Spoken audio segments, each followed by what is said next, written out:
నేను ఆత్మహత్య చేసుకోను, నేను ఇంటి వాళ్ళని ఇబ్బంది పెట్టను, బయట వాళ్ళని ఇబ్బంది పెట్టను. నేను బ్రతికే ఉంటాను.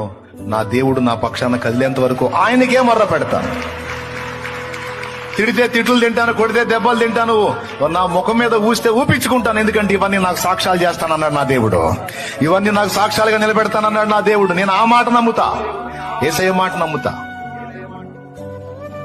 అని పట్టుబట్టాలి. అంతేగాని చచ్చిపోతే పోయిద్ది, ప్రాణం తీసుకుంటే పోయిద్ది, ఈ మాటలు పడలేను, ఈ మాటలు అనుభవించలేను అంటే మరి అద్భుతాలు ఎట్ట చూస్తావు? ఇంకేం విశ్వాసం నీది? ఎదురు చూడాలి. ఎప్పటిదాకా అంటే దేవుడు కదిలిందాకా ఎదురు చూడాలి. అది రేపే కావచ్చు, ఎల్లుండే కావచ్చు. ఎవరికి దయ పుట్టిస్తాడో, ఎవరికి ఏ కార్యం చేస్తాడో, ఎవరి హృదయంలో ఏ మమత పుట్టిస్తాడో, ఎటువైపు నుంచి నీకు సహాయం అంది.